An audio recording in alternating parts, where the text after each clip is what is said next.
Bonjour à tous, on est en direct du Forum Convergence 2024 à Paris au 104 et j'ai le plaisir d'accueillir aujourd'hui Florentin Letissier.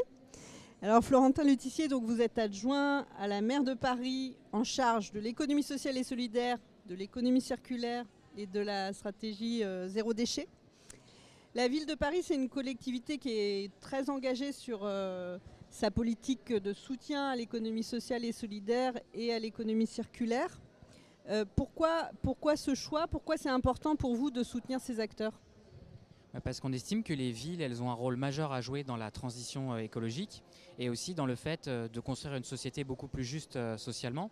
Et ça passe par une transformation de l'économie. Et donc notre objectif à la ville, c'est vraiment d'avoir une action publique forte pour impulser des modèles économiques beaucoup plus engagés, beaucoup plus vertueux. Et ça passe à la fois par le soutien à l'économie sociale et solidaire, notamment les acteurs de l'insertion par l'activité économique. Moi, j'ai une grosse enveloppe pour l'insertion par l'activité économique, où là, on va accompagner des publics fragiles vers le retour à l'emploi.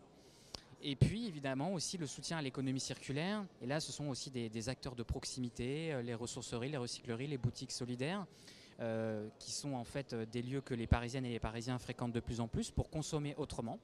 Et un travail plus globalement sur les grandes filières de production qui existent à Paris, le textile par exemple, ou la filière électronique et numérique, où on a de plus en plus d'acteurs qui produisent dans Paris de manière très vertueuse. Et là, pour nous, évidemment, c'est très bien d'avoir de l'emploi local qui se développe dans ces filières. Alors cette année, ça a été une année un peu particulière pour Paris, puisque ça a été l'année de l'organisation des Jeux Olympiques et des Jeux Paralympiques.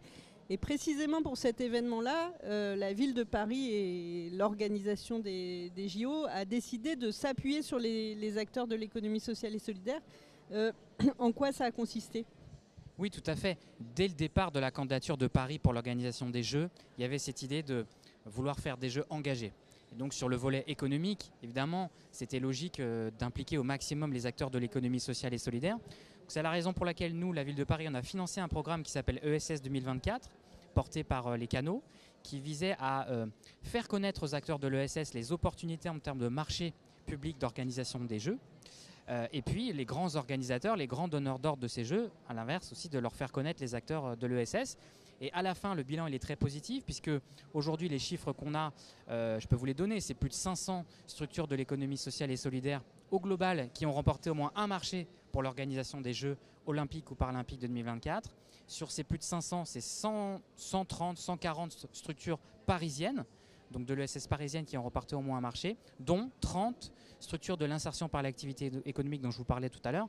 Donc ça veut dire que grâce aux Jeux de Paris, qui ont été une réussite populaire immense, on a eu aussi des opportunités d'emploi et de développement économique pour ces acteurs de l'économie engagée. Et qu'est-ce que ça va changer pour eux par la suite, puisque là les JO sont terminés? Est-ce que ça a insufflé une nouvelle dynamique? Qu'est-ce qui va se passer pour ces structures maintenant? On l'espère. Déjà, ça les a visibilisés. Et donc, si vous prenez les grandes entreprises privées qui ont tout au long de l'année des opportunités aussi de faire des partenariats ou de recourir à des entreprises, par exemple, d'insertion dans le cadre de leur politique RSE, ça va faciliter donc le travail sur la durée. On a aussi avancé dans la structuration des filières d'économie circulaire, puisque si vous prenez par exemple le chantier de l'Arena Porte de la Chapelle, c'est de la terre qui a été utilisée pour construire le bâtiment est issu de terre de chantier. Donc on est vraiment encore une fois dans l'économie circulaire. Donc ce sont des processus de production nouveaux qui impliquent des acteurs de l'ESS locaux. Et donc ces acteurs, ils ont prouvé leur savoir-faire, leur crédibilité. Et donc, ils sont tout à fait maintenant à même de poursuivre leur trajectoire de développement. Nous, de toute façon, Ville de Paris, on sera à leur côté. Et on espère que les acteurs privés, classiques, prendront aussi leur part comme ils l'ont fait pendant les Jeux. Alors évidemment, vous n'êtes pas la seule collectivité territoriale en France à avoir une politique active d'économie sociale et solidaire. Il y en a un nombre croissant de gauche comme de droite. Et vous vous retrouvez, vous vous rassemblez au sein d'un réseau qui s'appelle le RTES, le réseau des collectivités territoriales pour l'économie solidaire. Est-ce que vous avez l'impression que le contexte politique actuel est plutôt favorable au développement de l'ESS ? Alors le contexte politique actuel, c'est vrai qu'il est quand même assez flou au niveau gouvernemental, donc on ne sait pas effectivement quelles sont les intentions du futur gouvernement en la matière. Et c'est quand même important parce que c'est des enveloppes budgétaires derrière de l'État qui conditionnent aussi quand même le développement de l'ESS au plan national. Quand même, ce que je constate, c'est ce que je vous disais à l'instant sur les jeux, c'est-à-dire qu'il y a une crédibilité maintenant quand même du secteur de l'ESS qui n'est plus vu comme une petite économie de niche en gros qui fait du social, mais comme une économie qui est en capacité de répondre à des enjeux aussi très, très importants en termes de volume, en termes de visibilité. Et donc ça, c'est très positif. Et les collectivités territoriales, c'est très important qu'elles s'organisent parce que dans la logique de filière justement économique, prendre un exemple très concret, la filière de l'alimentation. Nous, à Paris, évidemment, on n'a pas de terre agricole, mais on a des cantines scolaires, on a de l'alimentation collective en quantité importante. On a des territoires qui ont des terres agricoles. Il faut qu'on soit ensemble pour soutenir des acteurs de l'ESS qui font de l'alimentaire. Parce que, encore une fois, d'un côté, il y a de la production, de l'autre, il y a de la consommation. Et ça marche que si les collectivités aussi travaillent ensemble pour structurer ces filières de l'économie partout sur le territoire. Alors, est-ce que vous pouvez nous donner quelques exemples de ce que vous faites ensemble au RTES et qu'est-ce que ça change d'être plusieurs, d'échanger sur vos pratiques plutôt que chacun agisse de son côté? Alors, il y a tout un volet plaidoyer auprès de l'État. On est un acteur fort pour aller demander à l'État plus de moyens, plus de cadres législatifs aussi favorables pour l'économie sociale et solidaire. Et sur le sujet des filières, autre exemple très concret, à Paris, on a une action très forte sur le textile, la filière textile, et notamment en défendant des acteurs de l'ESS comme capacité de se développer sur cette filière-là qui est historique à Paris.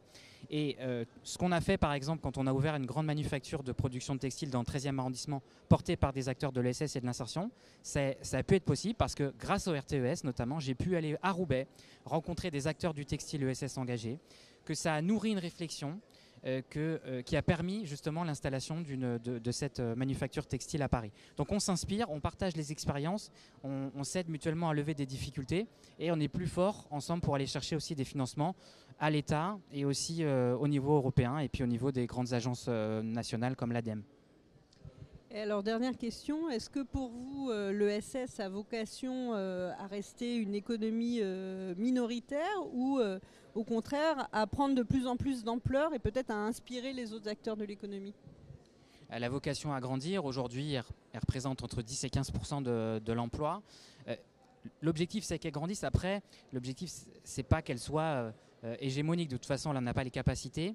Un tissu économique, il est nécessairement pluriel. En tout cas, c'est ma vision des choses. On a besoin aussi d'acteurs privés classiques, mais on a besoin de plus d'ESS.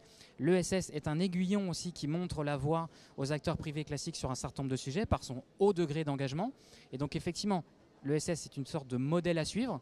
Plus l'ESS sera forte, plus le tissu économique globalement sera fort. Mais je pense que c'est important aussi d'avoir une pluralité des acteurs économiques qui soient quand même fortement tournés vers l'intérêt général, chacun à leur façon. Merci beaucoup Florentin Le Tissier. Merci.